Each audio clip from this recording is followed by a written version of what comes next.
ishrah li sadri wa yassir li amri wahlul 'uqdatam min lisani yafqahu qawli. Rabbi zidni ilma warzuqni fahma. Nah, assalamualaikum warahmatullahi wabarakatuh. Bagaimana kabarnya anak-anak? Alhamdulillah, insyaallah sehat semua ya.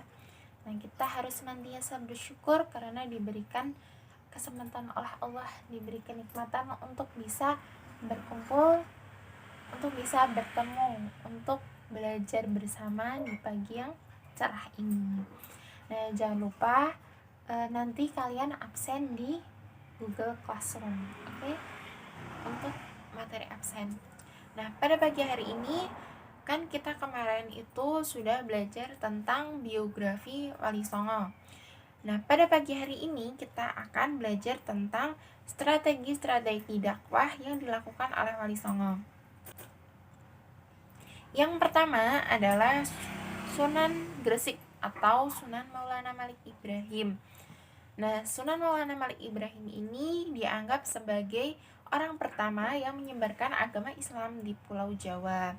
Nah, dalam berdakwah, Sunan Maulana Malik Ibrahim ini melalui banyak hal. Nah, beliau ini berdakwah yang pertamanya itu dalam bidang melalui bidang perdagangan dan pendidikan. Jadi beliau itu berdagang di daerah pelabuhan. Nah, sambil berdagang, beliau ini juga menyebarkan agama Islam. Nah, sembari menyebarkan agama Islam, beliau ini juga mengajarkan cara bercocok tanam pada masyarakat. Jadi pendekatan untuk menyebarkan agama Islam ini dilakukan secara perlahan. Jadi masyarakat itu tidak kaget dalam menerima ajaran yang diberikan oleh Sunan Maulana Malik Ibrahim. Nah, selanjutnya beliau ini menetap di Desa Sawo, Gresik. Nah, Sunan Gresik kemudian membangun sebuah surau. Nah, surau ini berfungsi untuk tempat sholat. Nah, selain itu, surau ini juga digunakan sebagai pesantren sederhana. Dan disinilah beliau menyebarkan agama Islam. Yang selanjutnya, yang kedua adalah Sunan Ampel. Nah, Sunan Ampel atau Raden Muhammad Ali Rahmatullah atau biasa dipanggil dengan Raden Rahmat. Nah, beliau ini memiliki beberapa strategi dakwah. Nah, salah satunya adalah 5 ajaran dasar yang beliau sampaikan. Ajaran ini bernama Mah Limo. Mah dalam bahasa Jawa berarti tidak. Nah, limo berarti 5. Mah limo terdiri dari mah main atau tidak berjudi, mah ngombe tidak mabuk, mah maling atau tidak mencuri, mah madat tidak candu pada obat-obatan, dan mah madan atau tidak berzina. Yang ketiga ada Sunan Bonang. Nah, Sunan Bonang ini atau nama aslinya adalah Raden Makdum Ibrahim. Nah, beliau ini memiliki strategi dakwah yaitu pendekatan dengan akulturasi budaya. Nah, beliau ini memiliki keterampilan dalam bidang sastra dan seni. Jadi beliau ini memanfaatkan keahliannya ini untuk melakukan pendekatan pada masyarakat. Nah, banyak orang menjuluki Sunan Bonang ini sebagai seniman yang mengajarkan Islam. Nah, beliau ini menggunakan alat musik sebagai media dakwahnya. Alat musik yang digunakan untuk media dakwah adalah gamelan. Menurut beberapa sumber, nama Bonang berasal dari nama salah satu gamelan yang beliau ciptakan. Gamelan tersebut merupakan alat musik yang terbuat dari kuningan. Jadi Sunan Bonang ini menyebarkan Islam dengan alat musik ya, yaitu salah satu instrumen dalam gamelan yaitu bonang. Nah, yang selanjutnya, yang keempat adalah Sunan Derajat atau nama aslinya adalah Raden Hosim. Nah, Sunan Derajat ini memiliki beberapa nama lain yaitu Raden Syaifuddin, Mas Saih Munad, Sunan Mayang Madu, Pangeran Kaderajat, dan Maulana Hashim.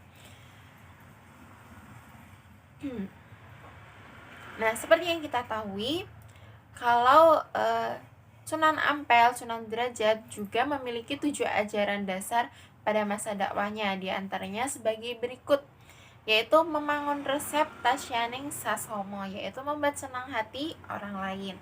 Yang selanjutnya, jroning suka kudu eling lan waspodo, yaitu dalam keadaan gembira hendaknya tetap ingat Tuhan dan selalu waspada.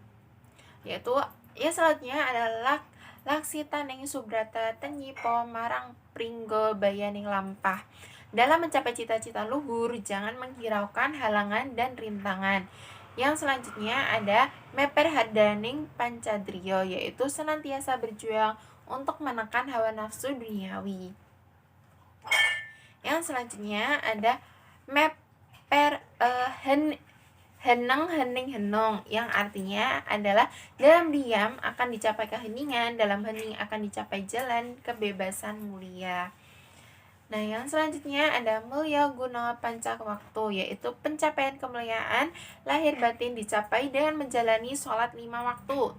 Yang selanjutnya adalah manehono teken marang wong kang wong uto, yaitu menehono mangan marang wong kang luwe, menehono busana marang wong kang wudo, dan menehono pangiyup marang wong kang kaudanan, yaitu artinya berikanlah tongkat kepada orang buta, berikan makan kepada orang yang lapar, berikan pakaian kepada orang tak berpakaian, dan berikan tempat berteduh kepada orang yang kehujanan. Nah, yang selanjutnya nih ada Sunan Kalijogo. Nah, Wali Songo ini atau Sunan Kalijogo ini memiliki nama asli yaitu Raden Mas Said. Nah, beliau ini merupakan putra dari seorang temunggung Wilatikam, Bupati Tuban. Nah, jadi sebelum menjadi wali ini, pada masa mudanya beliau adalah seorang Bromocorah, yaitu Bromocorah itu sebenarnya untuk penjahat semasa muda. Beliau adalah orang yang nakal atau remaja yang nakal, suka minum minuman keras, suka berjudi, dan suka mencuri. Pokoknya suka melakukan hal-hal yang buruk-buruk. Nah, kebetulan suatu ketika beliau ini atau Sunan Kalijogo merampok seseorang. Nah, kebetulan orang yang ia rampok itu merupakan Sunan Bonang. Nah, Sunan Bonang melalui pengaruh dari Sunan Bonang inilah yang membuat Sunan Kalijogo untuk bertaubat.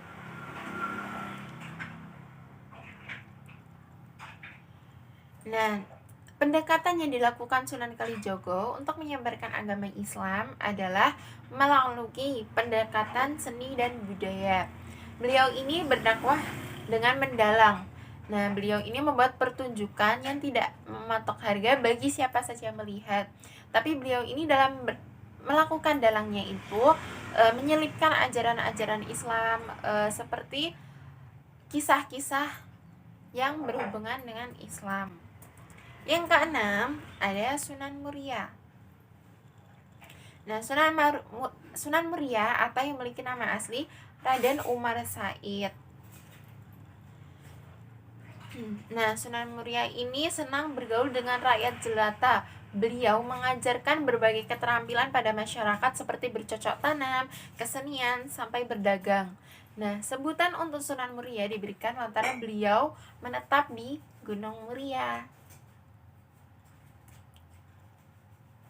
Salah satu strategi dakwah yang dilakukan oleh Sunan Muria adalah tradisi bancakan, yang gunanya tumpeng di dalam tradisi tersebut diubah menjadi kenduri.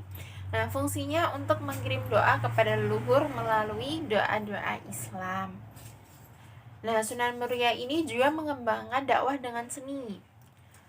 Hal ini serupa dengan jejak ayahnya yaitu Sunan Kalijogo. Nah, Sunan Muria mengembangkan penulisan tembang cilik atau sekar alit. Penulisan tersebut berjenis seperti tembang-tembang yang kita ketahui yaitu Sinom dan Kinanti. Yang selanjutnya yang ketujuh ada Sunan Gunung Jati. Nah, Sunan Gunung Jati memiliki nama asli yaitu Syarif Hidayatullah. Nah, strategi dakwah yang beliau lakukan adalah melalui jalur perkawinan.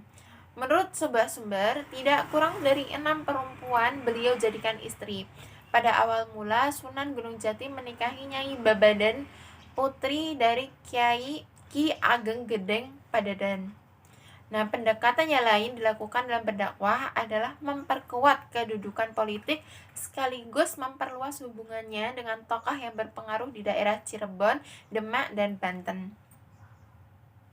Legitimasi kekuasaan politik dan spiritual dari rakyat membuat Sunan Gunung Jati terus melanjutkan dakwahnya dengan yakin. Nah, sebagai penguasa Cirebon saat itu, Sunan Gunung Jati berhasil mencapai kesejahteraan masyarakat di sepanjang pesisir pantai Cirebon. Nah, selanjutnya ada yang ke-8, yaitu Sunan Giri. Nah, Sunan Giri adalah putra dari Syekh Maulana Ishaq. Ada beberapa nama yang dikenal selain Sunan Giri seperti Muhammad Ainul Yakin, Joko Samudro, Raden Paku, dan Sultan Abdul Faqih. Nah, Sunan Giri melakukan dakwah di bidang pendidikan. Selain itu, beliau juga berdakwah menggunakan karya seni. Karya seni tersebut khususnya beliau ciptakan. Contohnya, seperti permainan anak-anak dan tembang atau lagu. Beberapa permainan yang dibuat oleh Sunan Giri adalah gendi, gerit, jelungan, jamuran, dan lain-lain. Tembang atau lagu anak-anak yang diciptakannya adalah Gula Ganti, Jor, Padang Bulan, dan Jeblak-jeblak Suang. Yang terakhir atau yang 9 adalah Sunan Kudus. Nah, Sunan Kudus memiliki nama asli yaitu Ja'far Shadiq. Nah, beliau adalah santri paling pesohor alumni pesantren Ampel Denta yang didirikan oleh Sunan Ampel. Strategi dakwah yang dilakukan Sunan Kudus juga mendekati masyarakat. Sunan Kudus mulai menyelami dan memahami apa kebutuhan yang diharapkan oleh masyarakat. Itulah sebabnya Sunan Kudus mengajarkan penyempurnaan alat-alat pertukangan pada proses dakwahnya. Selain itu, Sunan Kudus juga mengajarkan membuat pandai besi dan kerajinan emas. Beliau juga mengajarkan bagaimana cara membuat keris pusaka. Tidak hanya itu, Sunan Kudus juga mengajarkan hukum-hukum agama Islam dengan tegas. Nah, itulah beberapa strategi dakwah yang dilakukan oleh para wali songo.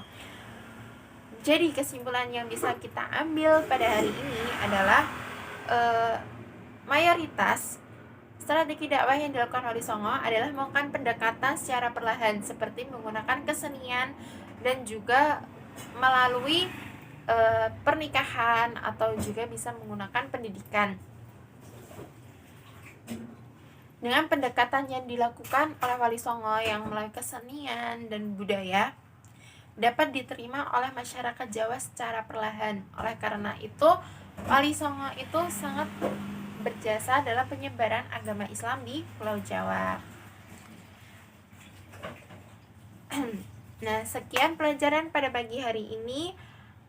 Apabila ada yang ditanyakan atau ada yang kurang paham, nanti bisa ditanyakan di forum diskusi di e-learning. Sekian dari Ibu, bila ada salah kata Ibu mohon maaf. Wassalamualaikum warahmatullahi wabarakatuh.